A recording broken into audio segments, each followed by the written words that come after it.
Okay, for this exercise, we're going to be using Adobe Photoshop CS6 to create a FakeBook layout. If you look on the right-hand side, I have a background. This is a white background, locked layer. I have a background image of the beach, an inverted triangle shape, where I took a selection of the background and made it with a shape and then inverted it, rotated it around. A gradient fill to add a little bit more drama. The shape that I used to create the selection. A photo of myself with a white stroke, white outline, and some text here that says Mrs. Stoll. So this is your name right here. If you also notice in the program, so these are my layers. This is the layers palette. And up here, this refers to the file that I'm working on. And I have two image files up top here that are also open in the program. On the left-hand side is your tools. And I have a ruler showing with some blue guides. So I'm going to show you how to crop and add your images in this first video.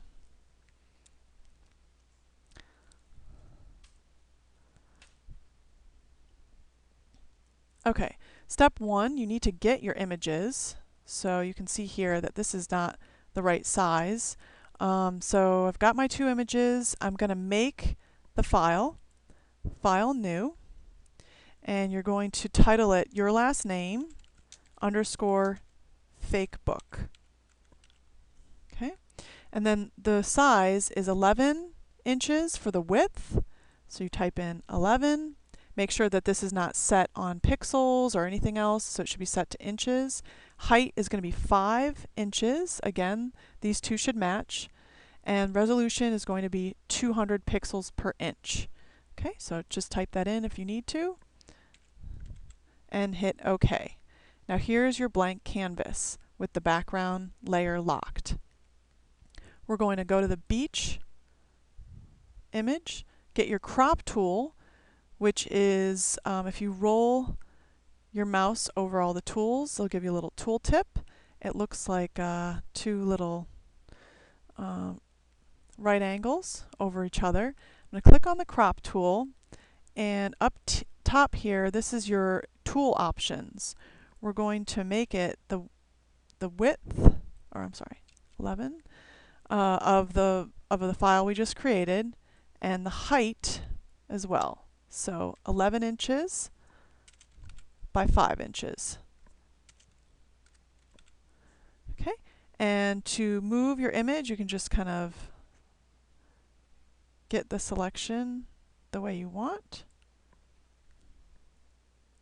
Hit enter to accept it, and voila, you got your cropped image. So now we have to move it over to our blank canvas. So click on that image, get the move tool, which is the top arrow. I'm going to click on the image, hold it down with my mouse. Okay, just hold it up here, hold Shift and Alt, and drop it into the middle of your canvas.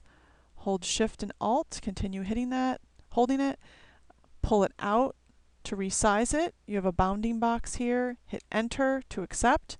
Make sure Show Transform Controls is on before you resize it. Okay, and that allows you to resize your image. I'm holding Shift and Alt so that I don't have distortion. Shift and Alt keys. Okay, then I hit Enter. I go over the picture of myself. Same thing, use the crop tool.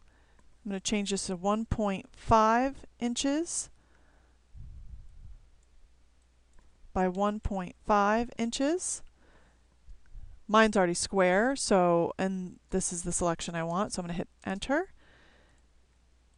Okay, and then same thing, I'm going to click on the image, hold it down, holding it, and let go.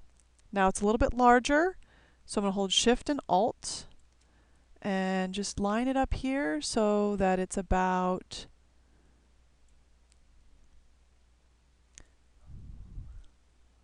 1.5 inches, can be a little bit bigger. Maybe we should have done 2. It's okay, still getting us where we want to go. Maybe make it a little bit bigger. And then hit enter. Now if you don't have your rulers, you can hit Control R and they'll pop up.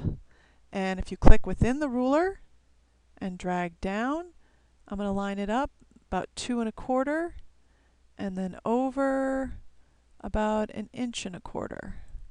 So then I can just move my image right up so it's in a good placement. We're using the rule of thirds. The area of interest is right in the left-hand side of the composition.